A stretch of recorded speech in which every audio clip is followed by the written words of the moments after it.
तो दोस्तों आज के टाइम पे चाइना के अंदर ऐसी भगदड़ मच चुकी है जैसी एक टाइम पे जब अमेरिका ने जापान के अंदर न्यूक्लियर अटैक करा था तब मची थी। तो आपको लग रहा होगा कि क्या यूएस से दोबारा से चाइना के ऊपर कोई न्यूक्लियर हमला करने वाला है। तो मैं आपको बता दूं ऐसा बिल्कुल हो सकता है क्योंकि जो बाइडेन ने रशिया, चाइना और नॉर्थ कोरिया के लिए एक नई न्यूक्लियर स्ट्राइक के लिए एक प्लान बना लिया है। और आप ये बात जानकर हैरान हो जाओगे कि वर्ल्ड वॉर 2 के बाद ये पहली ऐसी बार है जो बाइडेन ने इनकी न्यूक्लियर स्ट्रेटेजी के अंदर चेंजेस करे हैं नॉर्थ कोरिया, रशिया और चाइना के लिए।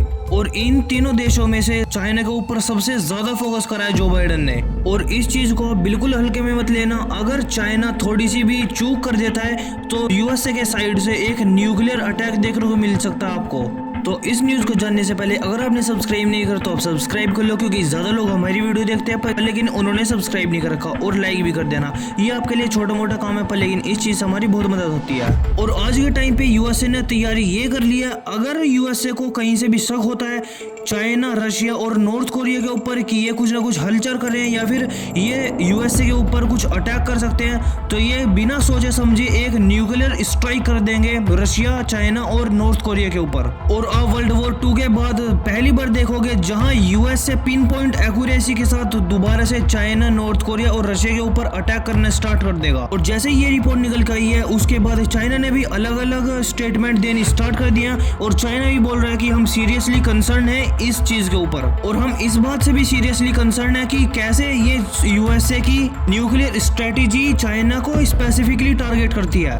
और मैं आपको ये भी बता दूं जो बाइडेन ने एक ऐसा सीक्रेट गिफ्ट दे दिया इन तीनों देशों को जाने से पहले, जिसको ये अपने आने वाले 3-4 साल में भी नहीं भूलने वाले हैं। और आपको पता होगा हाल ही में चाइना और रशिया ने कुछ न्यूक्लियर बॉम्बर भी भेज दिए थे यूएसए और कनाडा के बॉर्डर के ऊपर। और चाइना और रशिया की इसी गलती के कारण आज के टाइम पे यूएसए ने इतना बड़ा स्टेप ले लिया है कि डायरेक्टली चाइना को इस चीज से बहुत ज्यादा खतरा होने वाला है। और जब चाइना ने और रशिया ने अपने न्यूक्लियर बॉम्ब यूएसए के बहुत पास भेज दिए थे तो यूएसए की गवर्नमेंट और यूएसए को लग रहा होगा कि पूरे वर्ल्ड के अंदर हम एक सुपर पावर है और हमको क्यों ये सीरियसली नहीं ले रहे हैं और ऊपर हमारे ऊपर ही सर के ऊपर चढ़ रहे हैं। और लिटरली यूएसए को अपने फाइटर जेट भेजने पड़े थे इन सभी बॉम्बर को वापस भेजने के लिए। और आपको मैं ये भी बता दूं कि आज के टाइम पे चाइना वर्ल्ड के अंदर सबसे ज्यादा न्यूक्लियर एक्सपेंड वाली कंट्री है, यानी कि सबसे ज्यादा तेजी से वो अपने न्यूक्लियर बॉम्ब बना रहा है। और आपको पता होगा ऑब्वियसली ना तो ये न्यूक्लियर बॉम्ब ताइवान के लिए है ना ही ये जापान के लिए, बल्कि ये सिर्फ इंडिया और यूएसए के लिए ही है। और जो मेन मिलिट्री थ्रेट है चाइना के लिए वो सबसे ज्यादा इंडिया और यूएसए ही है। तो इसीलिए यूएसए के लिए ये बहुत इंपॉर्टेंट हो जाता है कि यूएसए को कोई ऐसी स्ट्रेटेजी बनानी चाहिए ताकि रशिया, चाइना और नॉर्थ कोरिया का